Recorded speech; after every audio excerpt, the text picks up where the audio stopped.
This is the Leadership to Wealth podcast with your host, Neil D'Souza. Be ready for this list, guys. It goes like this. A real estate professional, a real estate investor, public speaker, author, podcaster, host of the Real Estate Simplified show, hockey referee, and to top it all off, apparently he also likes to play the bagpipes. Have I got it right? Yeah. Today on our show, welcome Seth Ferguson. Hey, thanks for having me on. Yeah. I'm also, I heard you mentioned physical fitness, so I enjoy the odd workout here and there too. Yeah. So. Part of the preparation for me for this show was I was looking at just the amount of things that you have your hands into. Obviously, a whole number of them relate to your experience in real estate.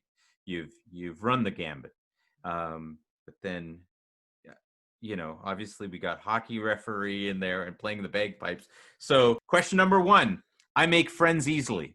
Ooh, I would say no. Ooh. I have a vivid imagination. Yes. I worry about things. No. I love large parties. No. You would you choose fancy socks or fancy shoes? Ooh, fancy shoes. All right. Solve complex problems or sweep the deck at a cottage? Oh, I would go for solving complex problems. Okay. Favorite hobby or sport? Hockey. Okay. And favorite book? Ooh, fiction or nonfiction? Oh, I don't know. It's your recommendation. Okay, so if it's fiction, I would give us say, one of each. Okay, Yeah. If it's fiction, I would say The Count of Monte Cristo by yes. Alexandre Dumas. Yeah. And then for nonfiction, I would have to say my book. Yeah. Can I say that? Yeah. But yeah, no, I think for nonfiction, there's so many, but you know, Rich Dad, Poor Dad is pretty much a staple for a lot of people involved in real estate. I'd say that's a solid choice. Yeah, absolutely. Sitting right up there on my shelf. It's amazing how many people's journey that book has started. Yeah, right? Absolutely. How many ships have been launched? Those were some good questions. Oh, well, we're not done. We got two more. Oh boy. Okay. A place in the world you'd like to visit? Ooh, Pompeii and Herculaneum in Italy. This is your history side, the history buff in you. It is. Yeah. Just don't get any ash on you. Yeah. And do you have, or what would you see as your superpower? Oh boy. I would say the superpower is just having the balls to do something. Wow. And not really caring. Yeah. That's awesome. That is a great question. I like to ask these questions because on this show, being Leadership to Wealth, part of my interest is seeing what leaders value. But it's not easy. Like I procrastinate like everybody else. Yeah, that's right. Absolutely. But at the same time, I'm sure you probably do the 1-2 Geronimo. Don't ever wait for number 3, right? So that's right. Okay, so you've got all of this stuff. You got to take us back to, where do you come from? How'd you get here? You got to give us some history on you. Oh boy. Okay, so I guess way back, I'm the oldest of 6 kids, so pretty big family. And Irish or Scottish? Scottish roots, Scottish, yeah. Hence the bagpipes, right? But nobody in my family plays the bagpipes. That totally came out of left field. Okay. Yeah. But yeah, I had a dream when I was younger. So obviously, I played hockey like everybody else. And then there came a time that I realized that I was going to hit a ceiling with my hockey playing career. Right. I started refereeing hockey, and I realized I was really were you still in Milton at the time? Yeah, that's right. Yeah. And I realized, hey, I'm actually pretty good at this refereeing thing. I'm probably going to go farther refereeing than I would playing. Okay. So I started taking that pretty seriously, and then went down to the States, refereed professionally, which was really cool. And then realized I needed a real job. So I had to come back, and then I got my real estate license, and And then I'm not sure if you want me to cover all that real estate stuff now, or do you want to cover that later? You're giving us your history, and then I'm going to start asking questions. Go for it. Okay. Yeah. So I came back still refereeing. Like my dream was to make the NHL as a hockey referee. Right. And, I probably know, a dozen guys right now who I work with that are now in the NHL. So it's pretty cool. You throw on the TV, it's like, hey, I know this guy. Yeah. But then I got my real estate license, thinking that being self-employed as a real estate broker and doing hockey would be a good fit because of the scheduling aspect of it. Okay. And then, once I started buying and selling houses residentially, I realized that I needed to start building my own portfolio. Right. Because I realized that, I was making what most people would call really good money, but the money came in and the money went out because I had the lifestyle expenses, but I had nothing left over to really show for it.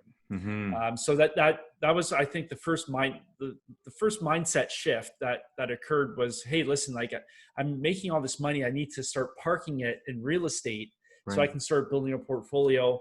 And then, my son was born about 3.5 years ago. And then that was the second shift where I realized that, hey, I'm investing in the wrong type of real estate. So that caused another shift there. Okay. So you grew up with the hockey dream. Pretty much every Canadian kid has grown up with that, playing some street hockey. And, and then I get the change to referee. That makes sense. And then, but then how did you make that leap from referee to real estate? Like you knew someone that was in real estate? What? Yeah. So my dad at the time actually owned a real estate brokerage. Oh, okay. So that was, I felt the, son kind of duty thing. Oh, I got to go work with my dad. Yeah.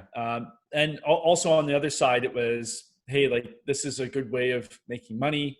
And I'm able to arrange my schedule in a way that allows me to fly to Ottawa to do a hockey game and fly back. Kind of thing. Yeah. Oh, that's awesome. Yeah. And then you got into real estate. And so how long have you been in real estate now? Ooh, I mean, not counting the times where your dad took you into the office with you. Yeah. So it's 12 years now. Wow. That's 12 great. years. So yeah, it's been an interesting journey. And obviously that encompasses many different phases of being in real estate. There's selling houses, and there's investing in houses, then there's the apartment buildings now. Yeah. But yeah, it's been a blast. There's no better, I think. Real estate is like you're getting a PhD in psychology. Yeah.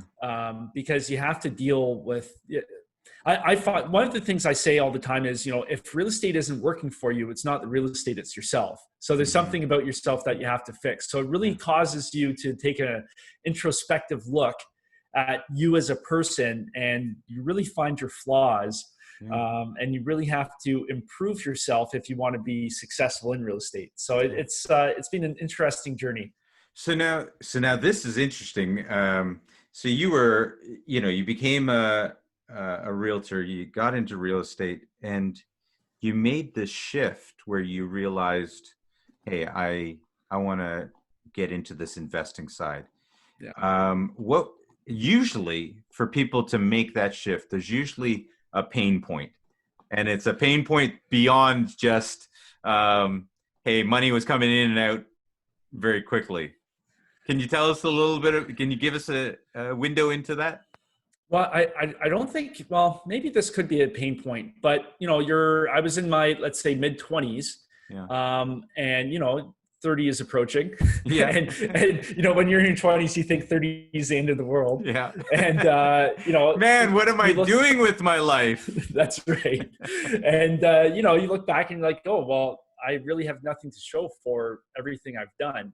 Right. So I think that was the pain point. And then, on the other side, I have a lot of diverse interests outside of actual working, quote unquote.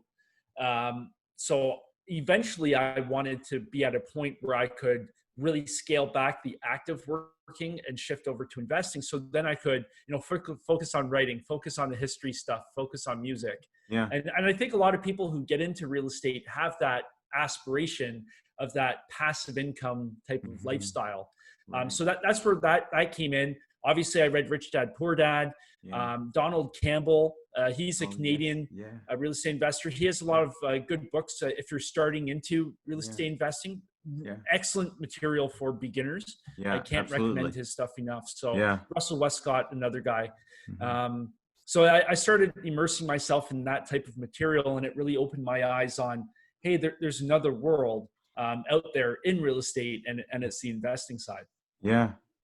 And did you find that, okay, I enjoy being on the sales side, but I really have a passion going down this way? Oh, you know what? The sales side and the investing side, it's no competition. Like the investing side is really what gets me fired up. Yeah, absolutely. Okay. You feel like you're building something, right? Yeah, absolutely. Yeah, absolutely. Okay, so the question I've got to ask is, when did playing the bagpipes get in there? Oh, so I started playing the bagpipes. You went to somebody's house and they were playing bagpipes? And no, I think my love of history, especially British military history, bagpipes play a prominent role.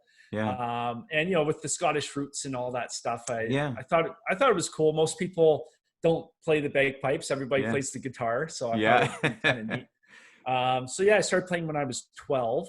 Okay. And then, I was fortunate. I got to play for a bit with the touring Celtic kind of music band. So we did some gigs all over the place. And so I still play competitively.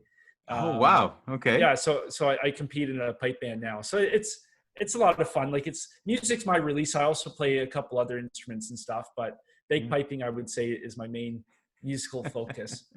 So if people can't track you down at the office, they can go find you at a parade. Yeah, Highland Games throughout the summer. I have to work on my farmer tan. Yeah. So yeah, that's great. That's awesome. You are officially the first person that I've met that plays bagpipes. Granted, I've had some experience with the military and stuff like that. So heard the bagpipes, but I've never met anyone that has chosen the bagpipes over a guitar. I mean, we all wanted to be I can't believe I forgot his name. Summer of '69. You put me on the spot. This is what happens when oh my goodness the podcast. Yeah, this is what happens when you record live. Yes, can't remember his name, but it's not Bruce Springsteen. It's Ryan. Bryan Adams. Bryan Adams. There it is. Not Ryan. Bryan Adams. Yeah. Come on, but we didn't have a garage. So, anyways, we digress. Okay, so you got to tell me more, because I guess from going down the road of real estate investor, then public speaker, author, and for different events, and then, but what motivated you into becoming an author? Because that's not an easy road to go down. No, it's quite challenging, actually. Forcing yourself to sit down in a chair and type. It got to the point where I had amassed so many stories and information in my head about real estate that I thought it made sense to put it in a book format, not only to help other people, but also was good because it forces you to organize your thoughts in a very comprehensive manner. Right. And I found you have a better handle on what's actually inside your head when you're able to put it on paper. Same thing with right now I'm finishing up my real estate investing course. And I found going through that process very similar, because it forces you to organize your thoughts, really expand upon different themes. And I feel, having gone through that process, same thing with writing the book, I'm a much better educator and speaker, and I already said educator, but I'm able to convey my thoughts in a better way because I actually went through it. Absolutely. That makes complete sense. It was interesting when I made a shift in my business, in private lending and in mortgages, and I started getting invited to do seminars, and you have to literally think, what am I going to teach? And you can't just start throwing everything across the board. You have to really condense it and realize, okay, and give each and every step. So that makes a lot of sense. But an author, and I asked that question because I get the question from people, I'm wondering if maybe I should write a book. And I usually say to them, if you're not sure, you shouldn't write a book. Yeah, it's the process for sure. You have to be very dedicated with it. And I was joking about procrastination at the start. I am the worst for when I'm writing or if I'm doing a course. I know it has to get done, but I will find every single excuse not to sit down and do it. So you really need that willpower. But like when it's done, it's such a great feeling. Right. Like you feel so accomplished. Well, I'm just as a father, obviously, being able to have this thing that you built, you created, and being able to go, hey, look, son, this is what Yeah, well, actually, that's the reason I'm doing everything I'm doing now. That's everybody talks about what's your why and all that stuff. I alluded to my second mindset shift when my son was born, but that's do you have any kids? Do you have kids? I do. I've got 4 kids. Yeah. So, you probably experience the same thing, but when you hold your first child for the first time, it's just like your world changes in a flash of a second. Right. And, when I held my son Callan, it was, I had this instant urge to be better, do more. And it was interesting because, when you're a 20-year-old guy, you do everything for yourself. But then it shifts to doing things for somebody else now. And I think that's a lot more powerful.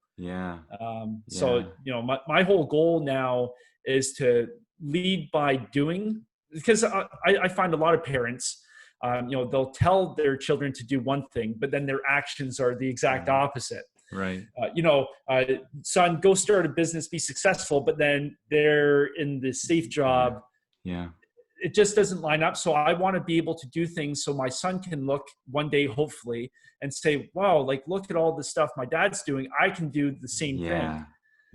So that's really why I do. Yeah, absolutely. Similarly, when my daughter was born, my oldest daughter was born, I asked myself the question, what am I going to teach her? And I thought to myself, with all of my wisdom at that age, I thought to myself, I'm going to teach her to do her best. And then I sat there and pondered it for a moment and said, do I do my best? and I was in a really good job, nice, cushy, comfortable, but I knew that it didn't demand my best. And that started me down a whole road. So I can really appreciate what you're saying. And I don't know if you can see this rainbow picture over there at the back. My second daughter actually gave that to me this year for my birthday. And she put a little picture in the center of when she was a kid and just looking up at me. And it makes me want to have another child, but I'm not going to. So because 4 is a crowd. Actually 3 is a crowd, so I don't know what 4 is, but yeah, it really does motivate you to question, what are you doing and why are you doing these things? And it really makes you look forward to, all right, how can I inspire them? That's an amazing thing, right? There's 2 ways I guess you could look at it. Either your kids can be an excuse or they can be a reason. Right, a motivating reason to push you forward, right? So 100%. Thank you. That's really inspiring. So then, podcaster, where'd that fit in? Because that's a whole nother beast in and of itself, which I'm on the journey of right now. Yeah, it's podcasting I think is one of the best things I ever did, and as you keep going, you will for sure say it's one of the best things you've ever done too. Yeah. Um, so what happened a couple of years ago was I basically lost everything. Okay. So Oh, yeah, you were gonna hide this story. We got to hear oh this. boy, yeah. Okay. So uh, long story short, I partnered with somebody, the mother of my son, and there were some tough things that happened in terms of like mental health and stuff like that. Right. And so I made the call that it wasn't a healthy environment. Right. And basically everything, all the real estate portfolio, everything I had crashed. Like everything was gone. Yeah. So I was basically left, she wiped out the bank accounts, my son disappeared for a couple of days. Like it was bad news. Yeah. So basically I was sitting there. I'm like, okay, well, she's taking the car, she's taking my house. All the bank accounts are cleared out. I have nothing. Yeah. What am I going to do now? And then I started the podcast a couple of weeks later. So in a way it was, I realized I need to rebuild and kind of start all over again. Yeah. And a podcast, it wasn't to keep me busy, but it was a good starting point of getting things back on track. And then, I got the podcast going, then I started hosting a TV show, and then things started building again. So that was almost like the starting point for a rebuild. Wow. And, like starting a podcast, if anybody's listening, you don't need $1 million to start a podcast. You need a microphone. Yeah. Yeah. And, you need some basic editing equipment. So, I was, the money had disappeared and it was a lot of money. Yeah. So, it was a pretty inexpensive way to get things going again. Wow. That is, we can't just drop that bomb. And Okay. I mean, that is a lot. Most people would have a difficult time recovering from something like that. Oh yeah. At all, much less launching straight into the next step, which, did you know that was the next step, or what was your mentality in terms of, okay, this is just something that I'm going to start, or did you start thinking I got to start building? Well, I'll admit I cried for 3 days. Okay. So I gave myself 3 days to, pity myself. But when you're in that type of situation, you have a son, right? Like you can't just sit there. You have to do something about it. And then, there's bills and things that have to get paid. And if you have absolutely nothing, like it's time to get going. Yeah. So it was, I think backing up before the podcast, the first thing I did was, I reached out to somebody who I admired in the real estate investing space, and spoke with him, and we were talking about podcasts and other things. So he was instrumental in me starting the podcast.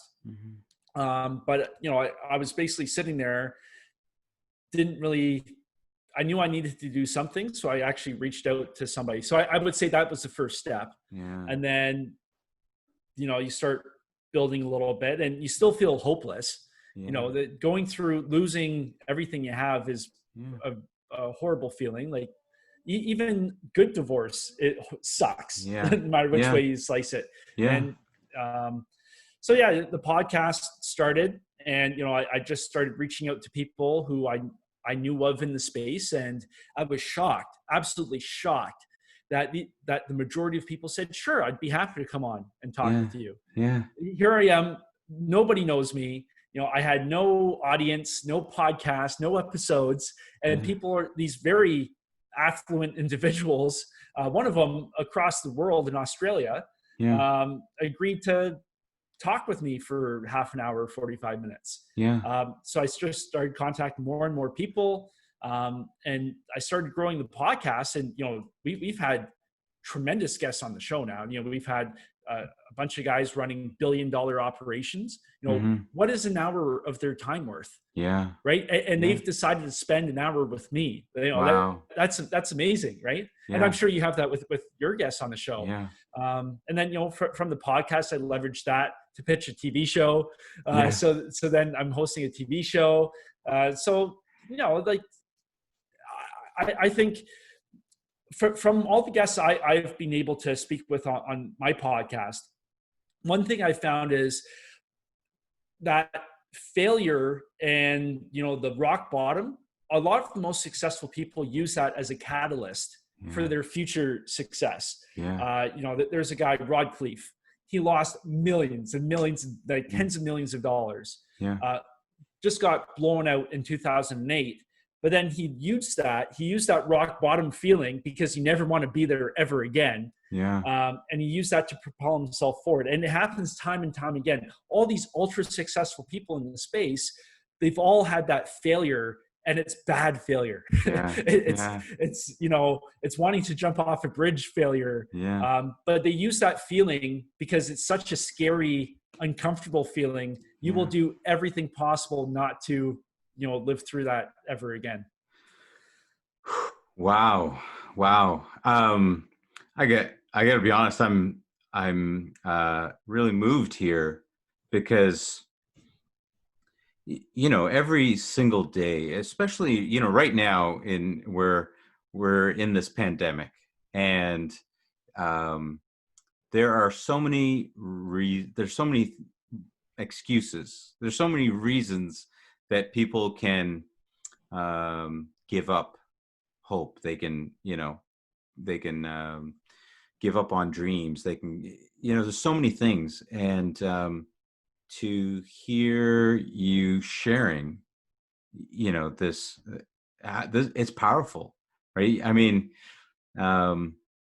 you got a good shot and got knocked down. You should have been down for the count, but you chose to get back up. And I just want to share, that's really powerful to me. And I hope people listening, just really are able to take inspiration from that, because what you've been able to do from there is amazing. I mean, if that isn't the ultimate in leadership leading to wealth, I'm not sure what is, right? Like, you'd already reached a certain height and then got knocked down. And then built. I was doing okay before. But I don't want to simplify it, because you still have good days and you still have bad days. Like there's still days where now I think, what was I thinking? Then you relive all your mistakes.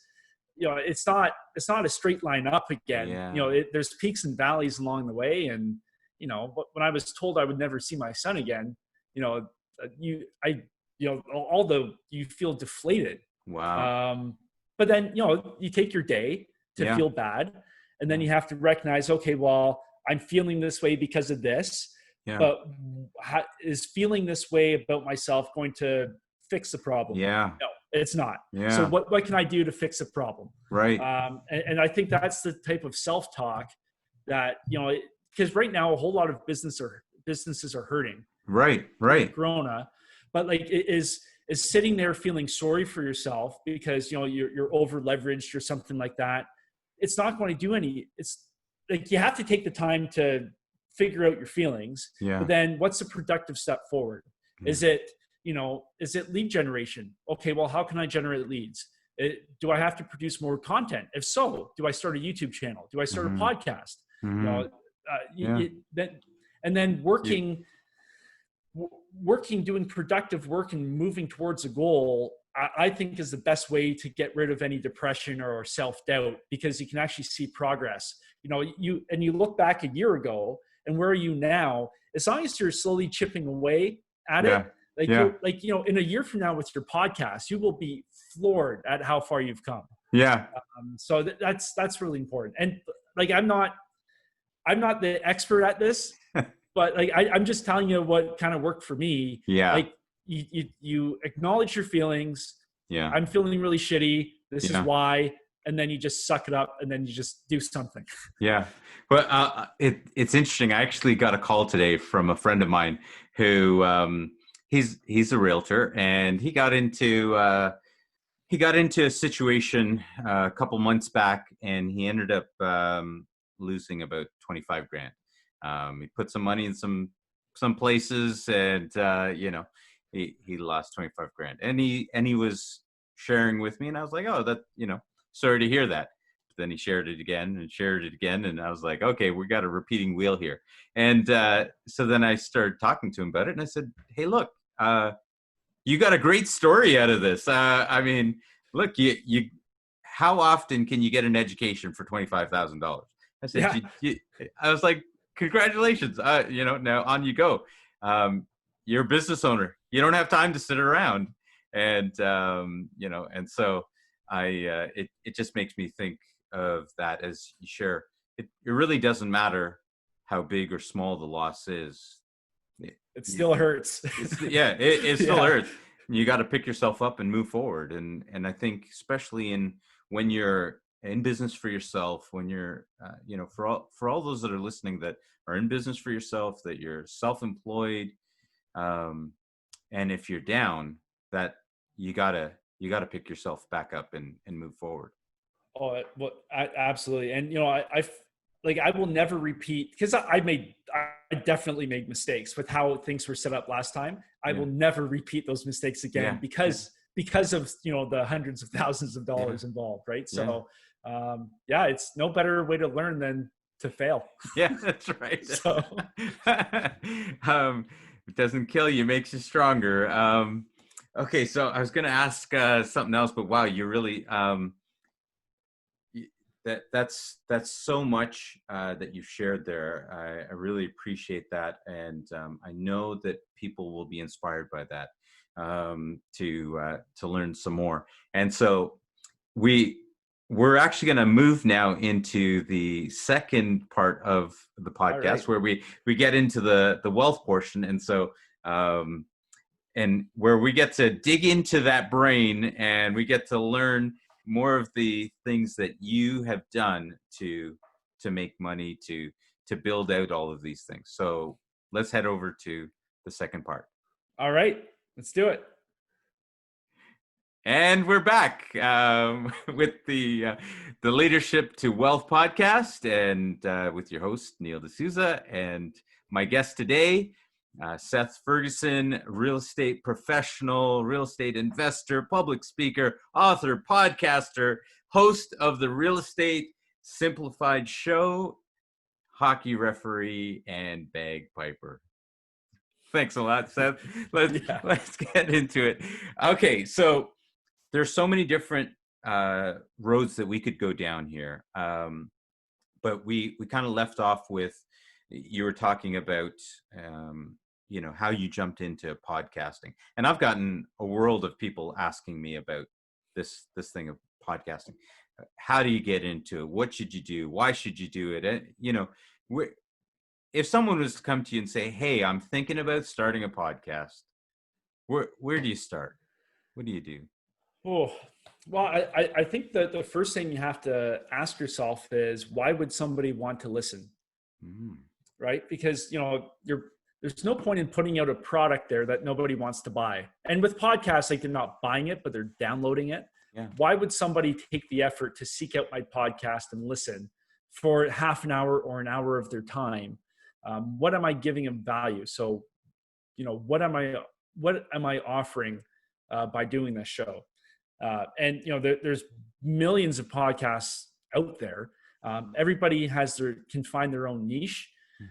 The one thing I would suggest for people trying to find a theme or a niche for the podcast is, instead of going too wide, actually go more towards the more narrow, like really niche down to start off, because that will, it's all about pinpointing your target market. Like if you can speak to a small group of people exceptionally well, that's much more impactful than speaking to a wide audience, in a mediocre fashion.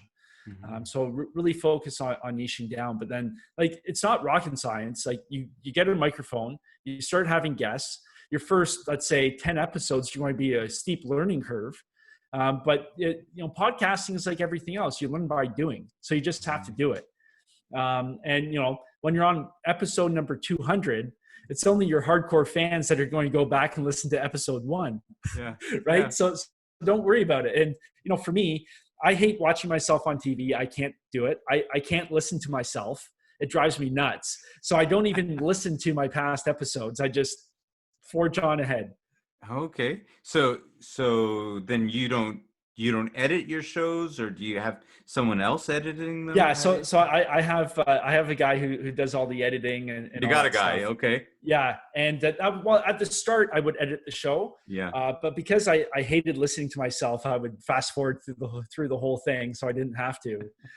So, but yeah, like don't even, because I found, speaking with other podcasters, when they first start, if you start listening to your past shows, you're going to get inside your own head and psych yourself out.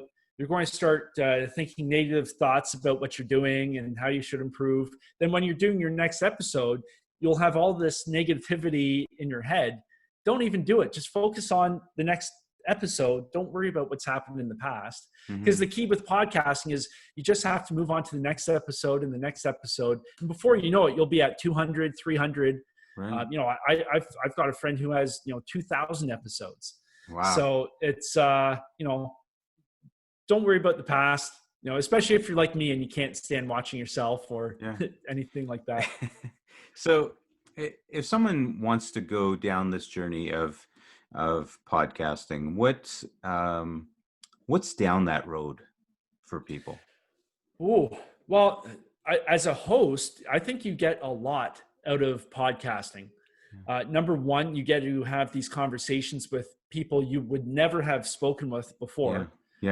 So you're really expanding, your viewpoints, because everybody's going to have a slightly different take. You could take, with me, it's real estate investing. So you could take 100 real estate investors and you will have, even though real estate investing is the theme, there's 100 different ways you can slice and dice it.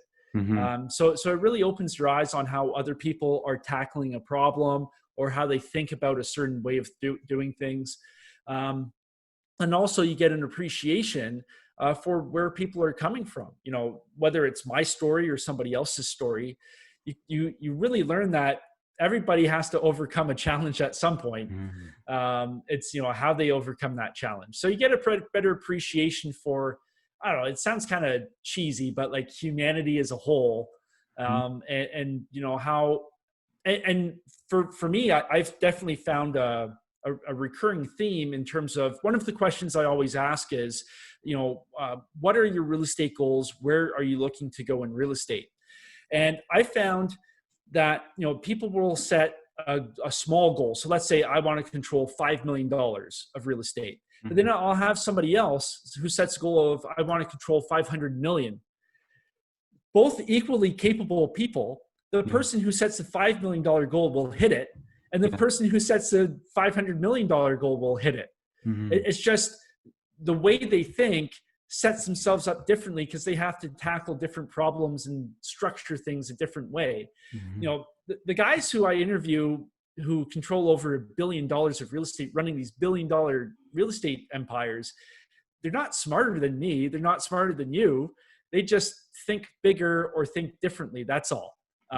So I think that's one of the biggest takeaways I've gotten as a host is, you start seeing a theme, after you talk with, let's say, 100 people. So, obviously somebody goes on a podcast to get exposure and share their story. But I think the person who wins the most is you hosting the podcast or me hosting the podcast. It's plus, you expand, there's business opportunities that present itself from networking. You become a connector of people. After 200 and whatever episodes I've done, if somebody comes to me with a proposition or a project, I can go through my brain and say, yeah, actually, so-and-so might be interested in this. And now I can connect different people. And I think that elevates you in terms of the value you're able to provide now. And I'm a big believer, the more value you provide, the more you will be rewarded monetarily. So that's, Yeah, I kind of went off on a tangent there, but no, that's great. I mean, what are they going to get? They're obviously going to be able to, a couple of things that I got, they're going to be able to speak with people, new people. They're going to be able to learn how people tackle problems. That's a huge one, because we're only exposed to, growing up, you're really exposed to your own family, your parents, how they tackle problems. And that's not necessarily the best way. Exactly. Right. So, exactly. Right. Yeah. And then how they tackle them, how people overcome different challenges, right? How they brainstorm, how they strategize to whether the problem is small or big. And in that, it was interesting what you said, whether someone has a $5 million aspiration goal or 500 million, it's the same mind effectively, but you just have to tackle the problem differently. And then of course the networking and business opportunities that come out of it are all things that you wouldn't even foresee. They just come out as a part of the rewards program. Mm-hmm. Absolutely. Yeah. Avion points or whatever card you have. Yeah. Wow. That's really powerful. Obviously, being so new in this podcasting space, all of those things are really powerful. And I'm definitely learning just about being able to speak with people like yourself. There's so much out there, right? And just, I'm really enjoying to hear how people think, to hear how you give yourself a 3-day window to wallow. Pity party. And then, jump right back into things, that even something like that. I was interestingly watching a show on Netflix with Michael Jordan. I'm not getting any sponsorship money out of talking about this, but he talked about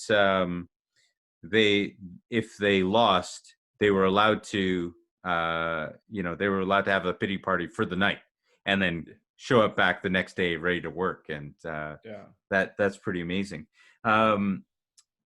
Okay, so podcasting, obviously there's probably tons of questions that people would have with regards to how do I set up this, that, and the other. You can YouTube those things and find those things out, right? There's you want to figure out which is the best microphone, which is you can YouTube all of that stuff. But don't even worry about how good your microphone is. Just buy a microphone. So, but now here's the question that I want to ask with regards to, because you've got so many podcasts that you've done at this point, with regards to figuring out the content, with regards to figuring out the interviews and what to ask and all this kind of stuff, is there a way that you've learned to put these together to really be able to maximize for your listeners what they're going to hear? I mean, yeah. So I think the key there is to listen to your audience and get feedback. So with my podcast, one of the highlights, I would call it, is I always ask the guest to highlight a keystone deal. So a deal that made a big impact on them and their business. And I get a whole lot of feedback on people just commenting on, the certain deal that was shared on this episode. Because it's interesting, to learn why somebody bought a certain deal. What did they see in the deal? How did they deal with the problems that came up? I think that's a really good learning opportunity. Mm-hmm. And obviously, when people share a deal that went wrong, that's when we get the most amount of feedback, because you learn a whole lot from that.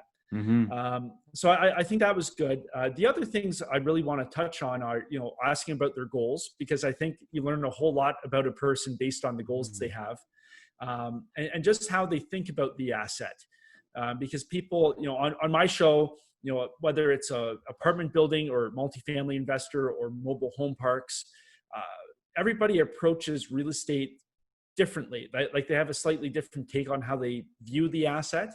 Mm-hmm. So just getting into the mindset, the mind space on how they're viewing it, I think that's really important too. So, but if somebody's looking to structure, you'll just have to you have to do it by trial and error. You'll do one episode and say, oh, that went really well. I had good flow. And then the next episode, you could follow the same flow, but different guest. And, you will find some guests are really good at talking.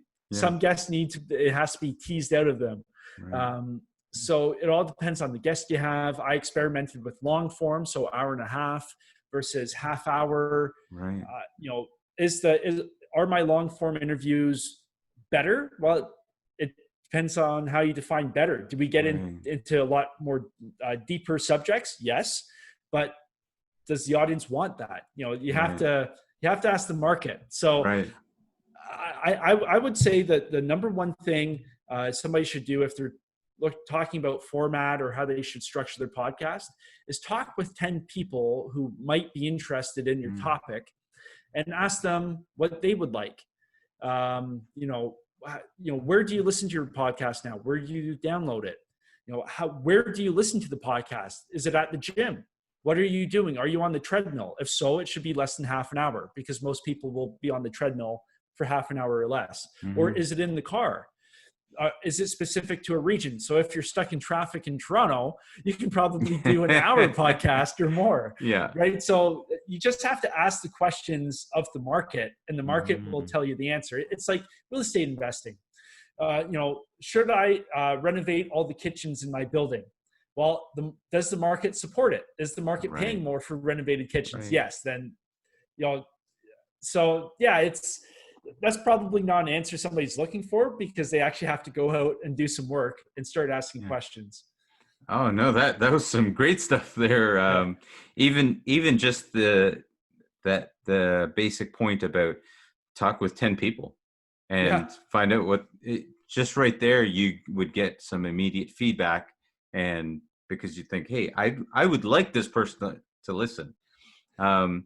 Interestingly, I did do some of that research, and I found that the feedback I got was not anything I wanted, and I actually scrubbed it anyways and said, no, for me, in my case, I said, I want to create this. I want to create this podcast, and the portion that we start off with leadership, getting to know you.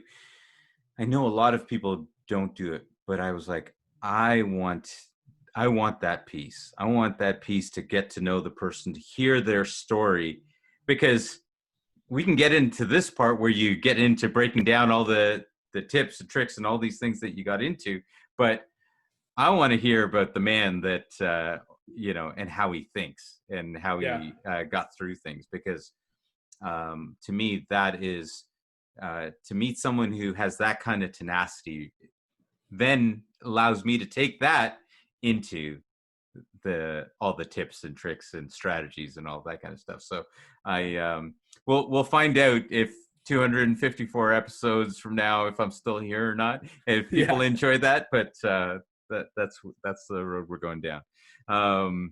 So that's great stuff. But I want to talk a little bit more about your real estate side. Sure.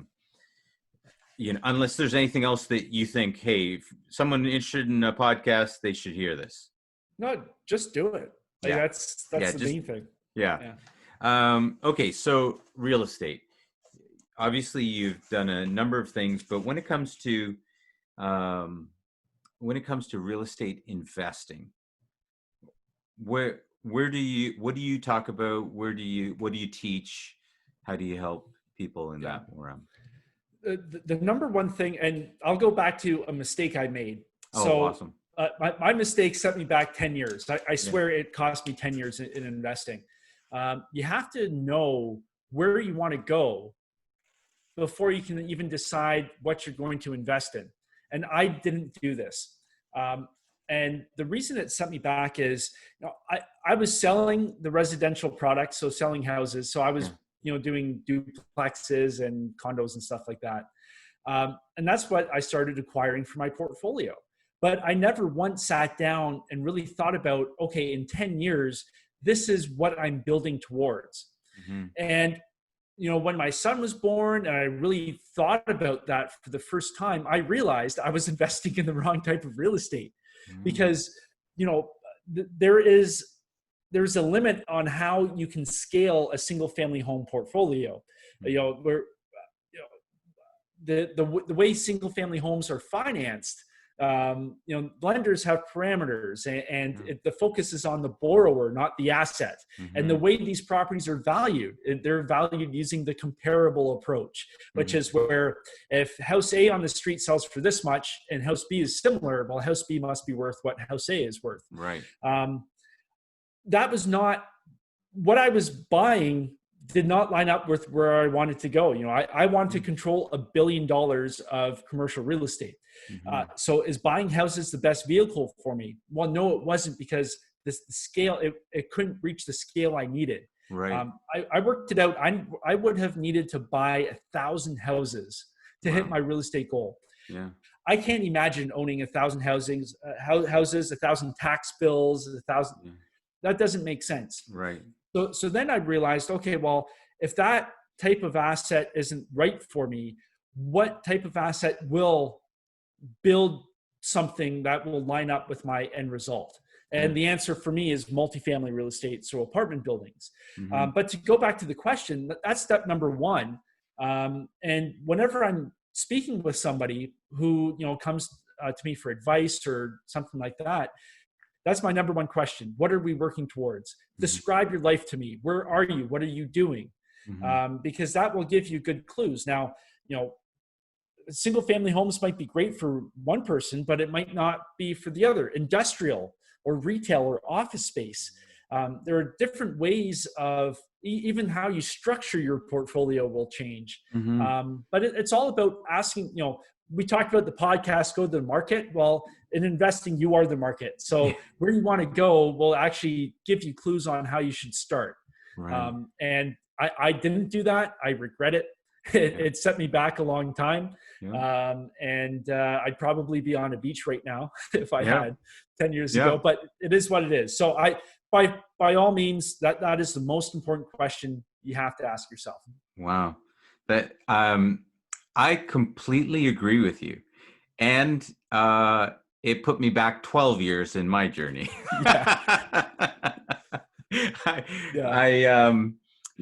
I read Rich Dad Poor Dad and went down that road, and but I didn't ask the question, and got into my first income property, and then turned around and went, now what? And trying to figure it out. And then by the time I started figuring out those next steps, exactly what you just said, you go, oh, I did this wrong. Yeah. And real estate is a hard thing to get yourself out of a pickle, right? So yeah. I mean, it's true what they say. You've got to start with the end in mind, and that's really powerful advice. So for people that are thinking about real estate, if they're talking to you now and saying, hey, I'm thinking about this, but look at the market, or forget about investing in real estate. I'm just thinking about buying a house. Should I be looking at buying a house? Should I be looking at investing? What kind of conversations are you having with people now? Well, it all depends. It all goes back to their goal, but I'm a big believer. There's always opportunity in real estate, no matter which stage of the market cycle we're in. Right. If we're at the peak of the market, there's opportunity. If we're at the absolute bottom during the slump, there's opportunity. It's just the strategies you use, or sorry, I should say the strategy remains roughly the same. It's the tactics you use that are different. I'm not a fan of the media when it comes to real estate, because we're always sensationalizing the market. And, oftentimes, like, this is my biggest pet peeve. You have somebody who is writing for the newspaper with a big audience, and they have a lot of power based on the words they write.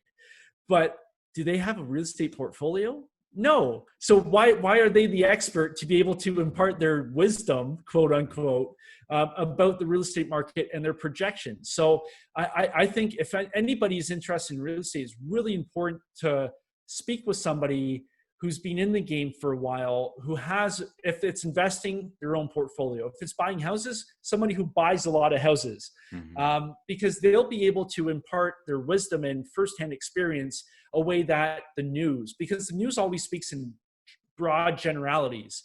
An example, a residential example could be in 2017 in the Greater Toronto area, we had the correction. A lot of people got scared because they thought the market was crashing. But at one point in time, it was actually 13% cheaper for somebody who owned a townhouse to upgrade to a detached home if they're buying their family home. So, while, prices are going down, but listen, like if you were wanting to upgrade your home, that was a great opportunity because you're saving 13%. So this is where you always have to take a look at what opportunities is the market giving me at this time and how can I take advantage of it. But if you're listening to the news, the market's crashing, real estate's done. But then let's say you spoke with somebody who's experienced and they've been around and they're able to see these opportunities. You could have made a very educated decision and probably been way better off in the long term for doing so. So that's my rant against the media, and I guess you could call me part of the media because I have a TV show now. We try not to talk about that type of stuff. Well, those are all great points. Even strategy remains, and though your tactics can change. I can share that during this pandemic, I had a number of people saying, what's going on? What's happening with the market? And then other people saying, you can't know.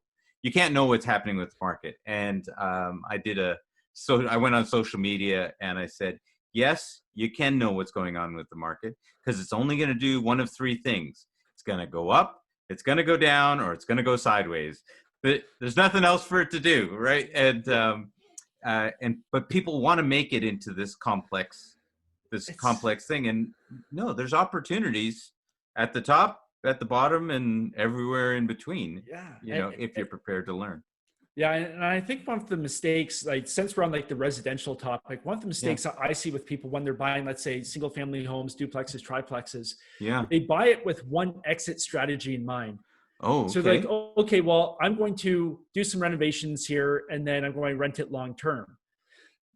That is the kiss of death because the market can change. Right. So let's say somebody's in the business of flipping houses, let's say. So they're really active. Well, the market shifts. So now they're not able to unload that product. Well, they should have been thinking when they acquired it, well, what are my three exit strategies, right? You should always have three. So if I can't flip, now I rent for the long term. So I place long-term debt on the property and I can hold it until we get to the other side of whatever we're facing. So I think that's a rookie mistake a lot of first-time investors or beginner investors make. You look at the grizzled veterans who have been through a couple market cycles, they're always thinking, okay, well, if this doesn't work, what else can I do?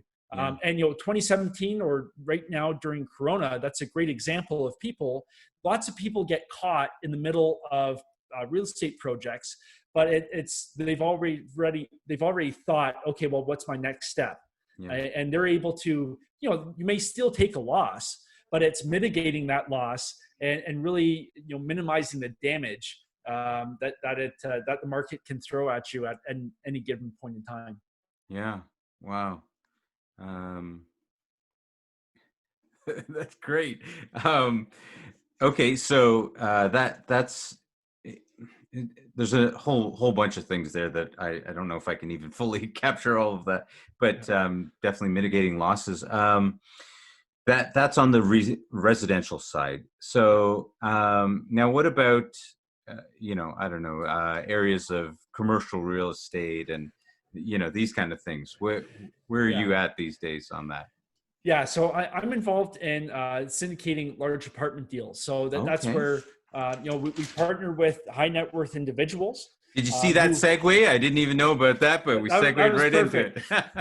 So, a lot of time, whether it's, doctors, lawyers, accountants, programmers, business owners, they're making good income, but they're time poor.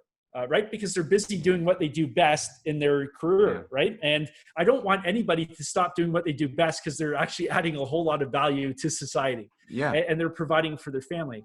But a lot of people, in that high income bracket, they pay a whole lot of tax, and B, want their money working hard because at some point they want to retire, whether it's early retirement or they're building a nest egg or they want to pass it down to their kids. Real estate, commercial real estate, is an exceptional vehicle for minimizing your taxes through all the tax benefits, but B, earning strong returns while being in a very stable type of asset. You look at how multifamily or apartment buildings performed over the past 2 recessions. They were the most stable asset, and they recovered faster than every other type of commercial real estate. So if I'm putting my money in somewhere, I want to make sure I'm putting it in an asset that performs well at the bottom. All assets do really well at the top, but when times get tough, how is it performing? And that's what attracted me to multifamily real estate, because rule number 1 of investing is don't lose your capital, right? As long as you can preserve your initial investment, you can live to fight another day. But if you lose that nest egg, it's game over for you. So, we partner with these high net worth individuals who are looking for the strong returns, the tax benefits, and that stability. Because a lot of people, they go to the bank, they end up in mutual funds, stocks, and bonds. But those don't give you the tax benefits. They don't give you the stability, the leverage, the ability, the things we can do with apartment buildings using what's called the value add strategy. So we partner with these types of individuals, and we take down these larger apartment deals, 100 units plus, and we put the money to work. So that's the fun part. Value add strategies. Yeah. So a good way to think about this is most people are familiar with the flipping TV shows on HGTV. Well, basically, we do the same approach, but over a much longer time period and on a much larger scale. So let's say we find an apartment building where the rents are under market value, so it's under rented. Maybe the management isn't great, or they're not able to lease it up like they should. And the kitchens are a little bit dated and it needs new flooring. Well, we will go in, run the property better. We will do the renovations we need, bump up the rents, and then whether it's refinance or sell the asset after a hold period, that's how we make the money. We're basically improving real estate and getting a return for it. And oftentimes the return is quite healthy. Yeah. Wow. And so I'm just curious, how long does a project like that normally take? Yeah. So typically we're penciling in between a 5 and 7 year hold. But then, we always like to be very conservative when we're underwriting these deals. But somebody could get in a deal. It's happened before. And, a year later, they get a very attractive offer. And basically they're hitting close to their 5-year projected returns in year 1. Wow. So it makes sense to take that. And then you can get yourself into another deal. I'll talk about 2 metrics I think a lot of people, if they're interested in real estate investing, should look at. Now, number 1 is return on investment. So how hard is my money, my investment working for me? I would say generally a lot of people recognize return on investment. But what a lot of people miss is return on equity. So I actually recently did a video on this. It's okay. Well, let's say it even works in a residential deal. So let's say I invest $100,000 in the deal. I improve the property, and now it's worth double. So my equity goes from $100,000 to $200,000. Right. Well, how hard is my equity working? Because that's how much equity I have trapped in this deal now. Where a lot of people make the mistake is they don't take the equity they've built into the deal into account when they're working on their returns. So oftentimes it makes sense to either do a refinance or sell the property, because now you can put your equity to work in a much better vehicle for the time. So that would be my advice. Don't only concentrate on the $100,000 you initially invested. Take a look at how much equity you have now, and if it makes sense to sell or refinance or put that money somewhere else. Yeah. Wow. So obviously not only do you not want to lose your capital, the kiss of death, but you want to make sure that you have multiple exit strategies on any deal. You obviously already talked about in multi-res, you talked about obviously being able to rent out properties, being able to refinance, and then obviously being able to sell as well. So a lot of different things to realize and consider in dealing with all of this, which you really help make that process, you simplify that process by being the expert in that space. Oh, absolutely. So if an investor's interested in investing with myself or somebody else in the space, they're truly passive investing. Because of the syndication structure, they're bringing the capital to the equation, the money, but that's all they do. They're bringing their capital, and then we go to work and really make it, earn their stripes and earn some good returns. So it works out really well. Lots of busy high net worth individuals. They know the benefits of real estate. They just don't have the time or the knowledge or the expertise to learn a whole new business. So it makes a lot of sense. And a lot of investors I work with, it's their time, that because we all have the same amount of time. And if they're working long hours, they want to spend it doing something they want to do rather than, calling the property manager or dealing with brokers who don't want to talk to them because they don't have a track record and stuff like that. Oh my goodness. I just figured it out. You found another way to be a referee. Yeah, pretty much. Except in real estate. Pretty much. 2 minutes offside, to the contractor in the red. Yeah, that's right. That's hilarious. Hey, I just, as you were just talking about that, all of a sudden I just got a picture of you wearing that referee's uniform, trying to get everyone to do what they're supposed to be doing. I should trademark that, the real estate referee. Oh my goodness! I want a percentage ownership of that. I'll give you 15%. Nice. You heard it here first. Okay. So all right. So we're starting to bump up on our time limit. So let me ask you a couple of questions here. So you shared a little bit about where you came from, what you've done, what you're doing. What's kind of next on the horizon for you in the area of podcasting, TV shows, authoring, and real estate investor? Yeah, great question. I'm very happy with how the podcast is going right now. Yeah. So that'll continue to grow, and the more people I'm able to reach, the better it is. And then same with the TV show. We're filming. Actually, Corona interrupted filming our second season, so we were like half done filming. So we'll have to catch up on that. But in the grand scheme of things, in the next 10 years, I really want to hit that $1 billion mark of assets under management. And of course, what's needed for that is a lot different than how I operate now. So I'll have a much larger team. But that's the end goal result, because at the end of the day, I want to be able to pass something along to my son, but not like the money's important, because I want to be able to provide, but it's more the lessons that go along the way. That's most important. So, how do you think about assets at that scale? The importance of connections, partnerships. I think those are the business skills that I want to be able to impart upon my son. Rather than just the money. Like, the money's nice, but without the skills, the money means nothing. Absolutely. So. How do you become comfortable with saying $1 billion under assets?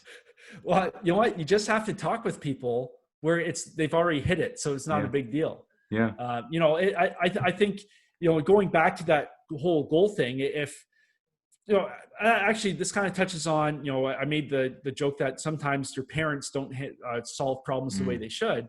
If your circle is, they own one house, and that's the pinnacle of their ambition, your ambition will be that. So you have to get outside your circle and talk with people where, running $1 billion portfolio is a day-to-day occurrence. And then, you will see things, and it will just normalize the whole process.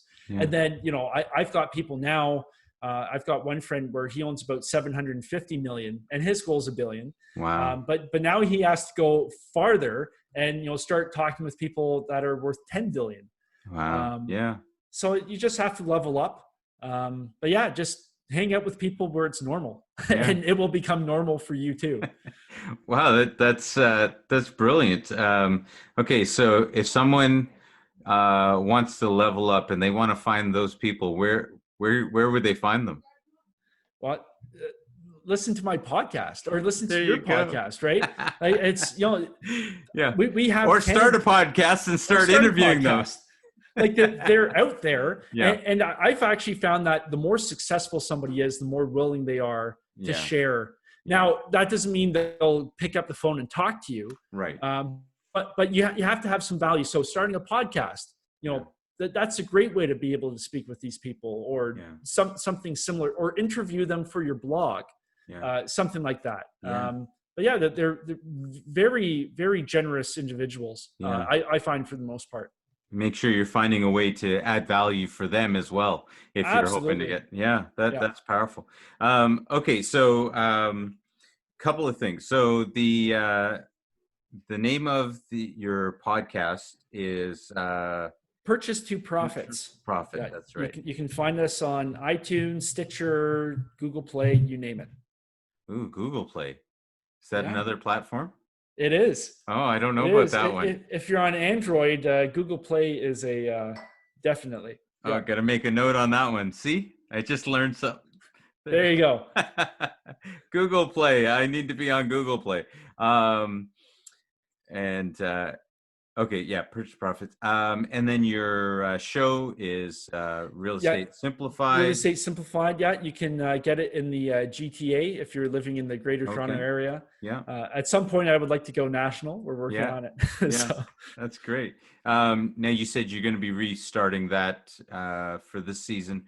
When will it be back on air? Honestly, I have no idea now.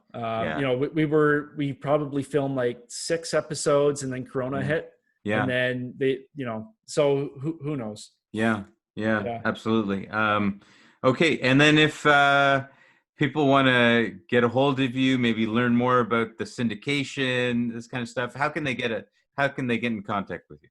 Yeah, well, the best way would be to go to callseth.com and you can set up a quick 20-minute phone call with me to talk about real estate. Also, you can find me on YouTube, youtube.com/Seth Ferguson. I post a video every week. And then they can visit my website at sethferguson.org. Don't go to .com. That's an evangelical preacher guy. He won't talk to you about real estate. So sethferguson.org. SethFerguson.org. Remember that one. Okay, that's great. And if people want to hear you playing the bagpipes? Oh boy, I'm on YouTube somewhere. but yeah, just come out to some Highland games. Yeah, that's great. I hate to end the interview. There's so much stuff here, and there's so many different avenues that we could go down. I'd love to still talk to you about assets and how you see them, because you talked about a whole number of things, but I think we need to stop here because we're going to have to book another hour to talk about more of those things. And so I hope people really understand the value of what you just shared. I really appreciate it. I'm really grateful that you came on, and I think if people can have one takeaway from hearing you, what would that one thing be? Just do something. Thanks for listening.